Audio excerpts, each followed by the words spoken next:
Ta-da! This is my very first ever bioactive enclosure, and I am so excited to show it to you.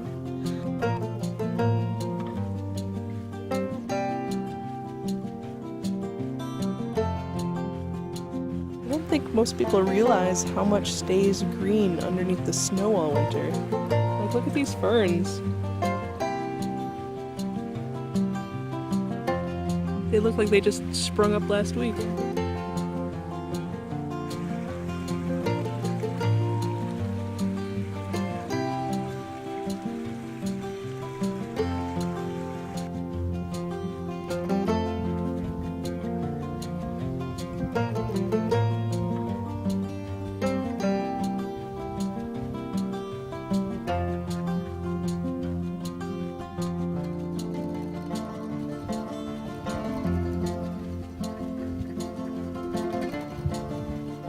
Interesting. An old aspen that's got some damage by pileated woodpeckers, and now some interesting fungi has taken up residence in the holes.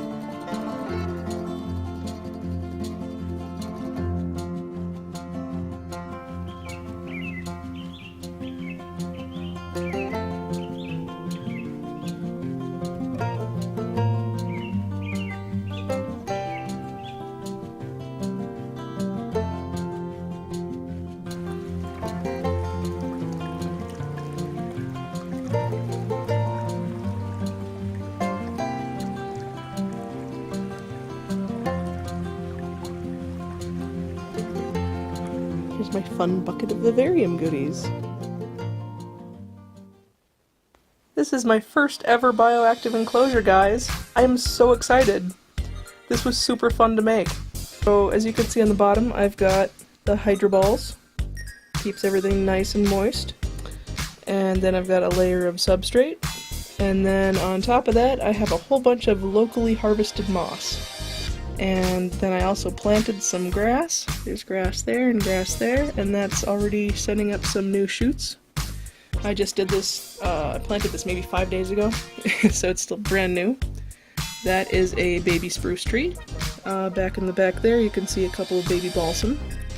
And then those two beauties there are princess pine, which are full grown. That's as big as those get.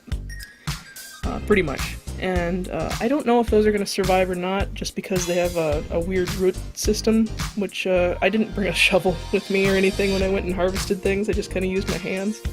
And they have a long vertical root. So I stuck them in there and we'll see if they survive or not. I'm not too torn up about it.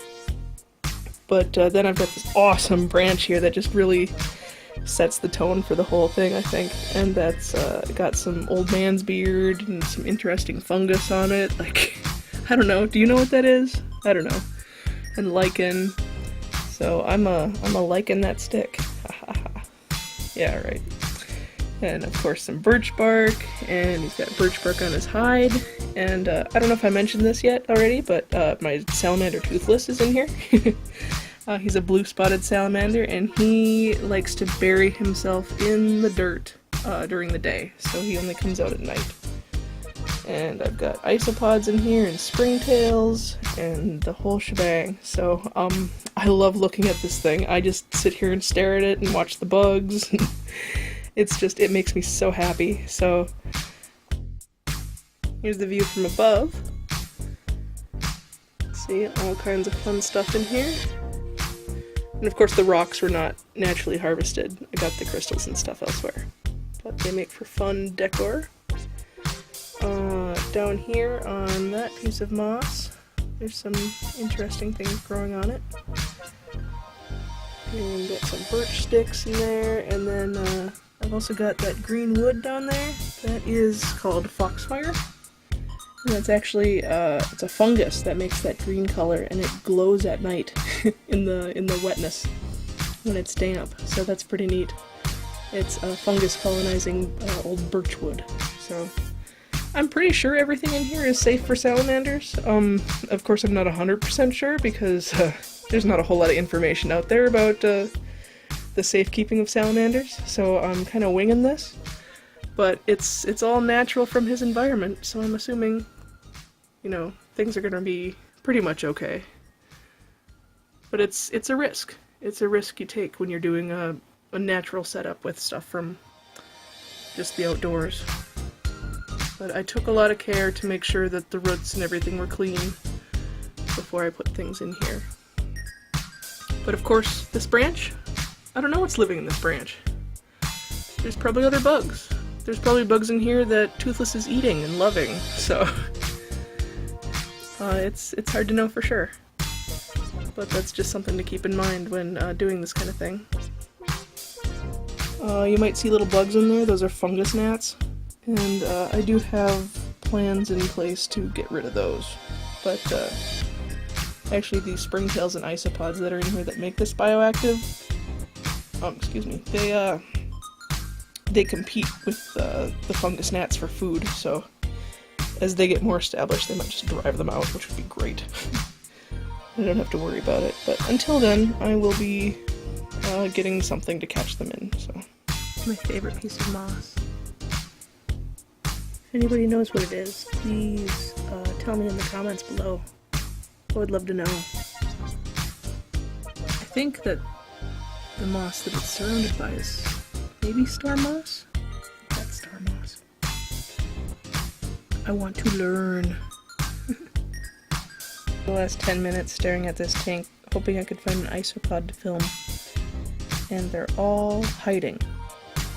However, I did not think that that was a waste of time.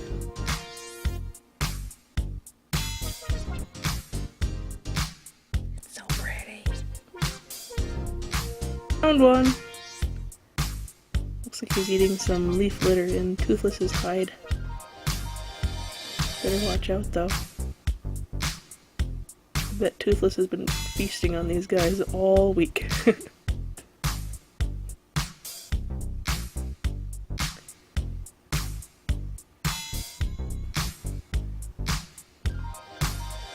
If you want to keep up with this enclosure and other projects I'm involved in, please hit the subscribe button and the little bell notification to the side so you don't miss an update. Thank you very much!